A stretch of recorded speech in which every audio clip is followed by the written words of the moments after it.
Ya, era digital telah membuat kemudian yang tadinya pornografi yang dalam bentuk kuno kemudian berkembang ke internet, sekarang berkembang menjadi mobile pornografi begitu, Pak Azhar. Kalau Anda lihat dari pemerintah sendiri sudah berapa banyak situs yang sudah dihapus?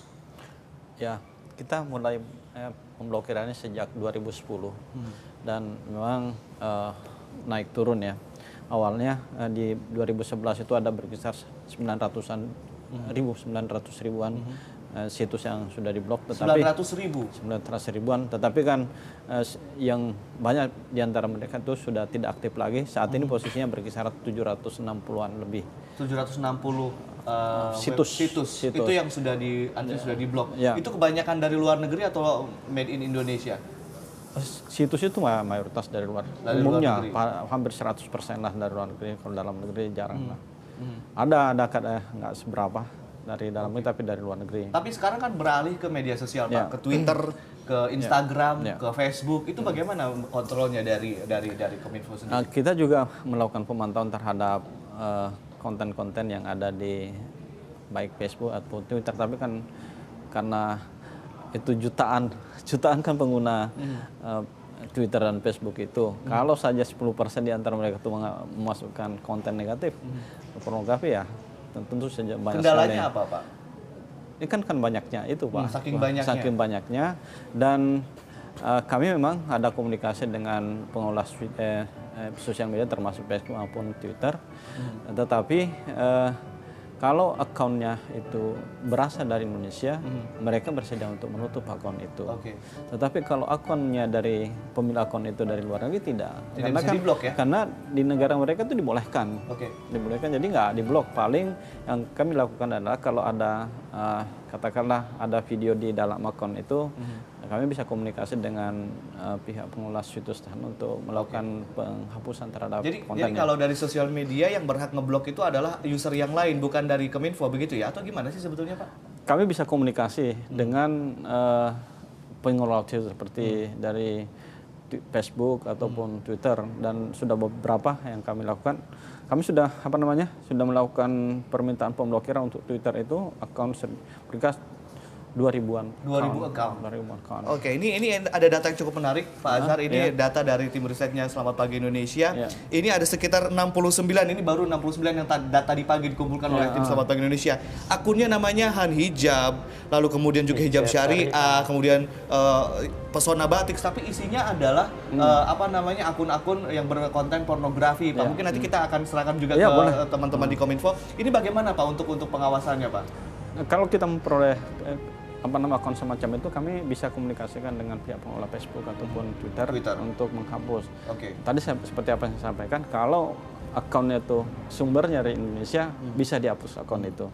Tapi kalau akunnya itu sumbernya dari luar negeri, maka sudah ada perjanjian dengan Twitter Indonesia dan Facebook Indonesia? Tidak ada perjanjian tertulis, tapi kami sudah pernah pertemuan juga di kantor, tetapi dan sudah dilakukan.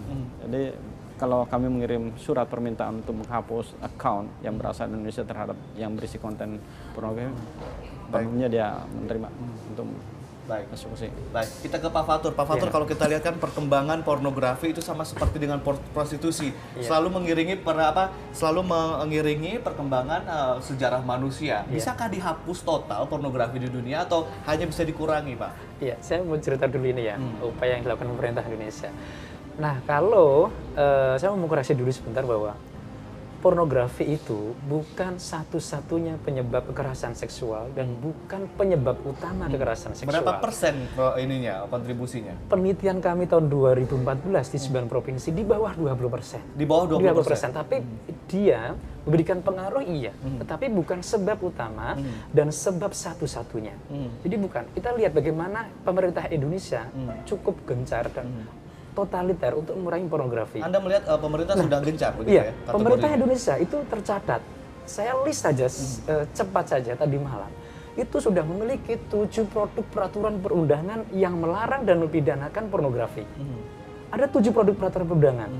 Di mana dalam KUHP pasal 281, 282, 83, 532, 53. Tapi kan penegakan hukumnya belum tentu sebanyak Undang-undang itu juga, pers, Pak. perfilman, penyiaran, teknologi informasi, Undang-undang perlindungan anak, bahkan yang leg spesialis undang-undang pornografi ada. Di jumlah total berapa pasal yang mengatur ketentuan pornografi, melarang dan pidanakan, ada 80 pasal. Itu mengatur di mana saja konten pornografi dilarang. Pertama, produk press berita, film, penyiaran TV, radio, bisnis, media sosial, internet, gambar, pertunjukan, pertunjukan seni itu sudah diatur semua. Jadi semua sudah diatur yang memuat konten pornografi itu dengan 7 undang-undang.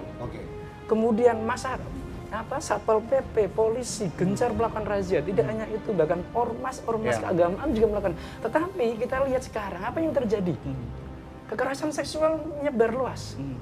Ya kan? Tidak dihentikan. Berarti itu bukan faktor utama dan bukan penyebab utama. Kita bisa bandingkan di negara Timur Tengah dan di Afrika Utara itu negara-negara Islam yang menerapkan syariat Islam sebagai hukum negaranya. Tetapi oleh Badan PBB, lembaga-lembaga internasional tercatat sebagai negara dan kota dengan angka kejahatan seksual yang tertinggi. Paling tinggi. Nah, ini kan tidak kalau ada bilang hanya 20% kontribusi dari pornografi, sisanya 80% ditentukan oleh apa? Di bawah 2%. Oh, di bawah 2% saja. Jadi faktor utamanya sebenarnya adalah ini kaitannya dengan pola pikir dan perilaku. Kita lihat contoh aja. Norma budaya, norma agama dan kebijakan pemerintah, mohon maaf sampaikan, itu memberikan hak dan otoritas kekuasaan seksual yang luar biasa kepada laki-laki dan perempuan. Contohnya saja, norma agama, kalau perempuan tidak mau melayani suami, dia akan dikutuk malaikat sampai subuh. Kemudian juga dalam Undang-Undang Perkawinan 7 tahun 84, suami itu boleh menceraikan atau melakukan poligami kalau istrinya tidak mau melayani hubungan seksual atau tidak mampu melakukan hubungan seksual. Jadi di sini ada norma sosial, norma agama, dan hukum peraturan pemerintah yang memberikan hak dan otoritas kekuasaan yang sangat powerful. Berarti Anda ingin mengatakan bahwa pemerkosaan, kasus kekerasan seksual terjadi karena ada relasi kuasa dari laki-laki terhadap perempuan. Ditambah dengan kekosongan hukum. Sehingga pelaku ini memperoleh kekebalan hukum, impunitas. Dan pemerintah bertahun-tahun membiarkan berbagai sikap, norma yang memproduksi kekerasan seksual. Inilah akarnya, dan ini pemerintah tidak ngakui bertahun-tahun. Selalu yang dipersoalkan adalah miras pornografi, padahal aturannya sudah sangat lengkap dan ternyata terbukti gagal. Baik, Pak Fatur, berarti saya konfirmasi ulang 2% kontribusi dari pornografi terhadap kasus-kasus pemerkosaan dan kekerasan seksual. Baik, Pak Fatur dan Pak Azhar, kita akan break terlebih dahulu, kita nanti akan sambung lagi. Dan pemirsa, tetaplah bersama kami di Selamat Pagi Indonesia.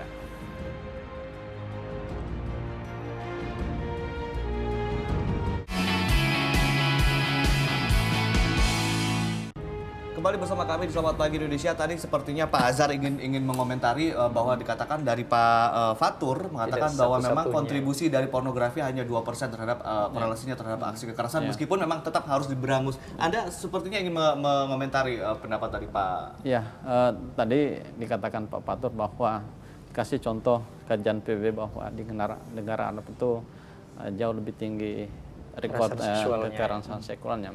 Tapi jangan juga dilihat itu. Coba lihat dibandingkan dengan negara barat lainnya. Coba dibandingkan berapa banyak orang, apakah ada kajian, berapa banyak orang yang melakukan perbuatan seksual di luar nikah antara negara Arab dengan negara barat. Sehingga karena itu kan ada pembatasan.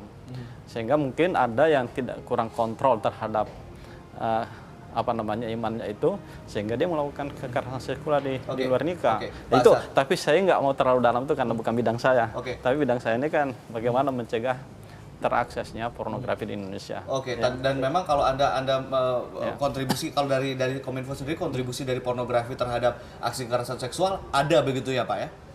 Ya, beberapa laporan juga, beberapa diskusi dari orang-orang psikolog juga mengatakan, kan saya bukan ahli di psikolog itu, dan saya tidak punya ahli bahwa berapa pengaruhnya, karena kan bukan bidang saya. Kalau bicara pengaruhnya seksual terhadap melihat pornografi itu, tapi bagaimanapun konten-konten negatif yang ada itu harus kita semaksimal mungkin untuk mencegah supaya tidak diakses, karena bagaimanapun sedikit apapun ada pengaruhnya. Tapi kemampuan untuk mencegah akses itu tentu terbatas. Dibatasi begitu ya. Kita memiliki fakta atau grafis yang akan kita tampilkan pemirsa. Ini ada 28.258 pasang mata sedang melihat situs porno tiap detiknya. Ada 2,5 juta email pornografi beredar setiap hari dan 42,7% internet user membuka konten pornografi, 450%. Ini juga ada kasus pornografi dan cybercrime 2011 hingga 2016 mencapai 1.511 kasus, dan juga data saya menunjukkan bahwa sampai saat ini data yang saya punya juga menunjukkan bahwa 70% Pak Azhar, 70% usia 15 hingga 17 tahun itu tidak sengaja membuka situs pornografi. Artinya kalau kita dalam teori komunikasi kan ada motif, ada media, dan juga ada kemudian aksi atau behavior. Nah, ini kalau Anda melihat pornografi, kalau banyak juga modus-modus yang seperti misalnya melakukan pembunuhan, lalu kemudian juga diperkosa secara beramai-ramai. Ini kan sebetulnya mereka seolah meniru apa yang kemudian mereka tonton begitu. Bagaimana Anda melihat bahwa ini ada motif, budaya, culture-nya, ada medianya, pornografi, lalu kemudian juga ada behavior-nya? Iya. Dari pengalaman kami ya, dari Forum Pengadaan Layanan yang ada di 28 provinsi, sekitar 115, dia mendampingi perempuan dan anak korban kekerasan termasuk korban kekerasan seksual, itu juga menemukan kasus-kasus di mana pornografi menjadi media pengetahuan pelaku untuk melakukan kekerasan seksual, cara melakukan kekerasan seksual. Nah, motifnya dia menemukan dari pornografi. Kami setuju bahwa pornografi diatur, tetapi pemerintah kita sudah cukup banyak ya yang mengatur soal pornografi, tinggal enforcement-nya yang kurang. Perangkat infrastrukturnya bagaimana mencegah pornografi berkontribusi untuk melahirkan kekerasan seksualnya yang tidak ada. Memang ini perlu diatur memang pornografi agar tidak kemudian berkontribusi ke dalam melahirkan kekerasan seksual, tetapi dia bukanlah menjadi satu faktor utama. Iya, diatur, kami setuju jangan undang-undang tentang pornografi. Dan kami sering melihat sendiri kami itu di dalam konten gadget kami, di dalam saat membuka email itu muncul kadang-kadang iklan yang berbau konten pornografi tanpa kita membukanya. Kita membuka iklan tapi yang keluar kadang pornografi. Itu ya. Nah, itu yang juga harus diatur dan Kemenhub harus jelas. Tapi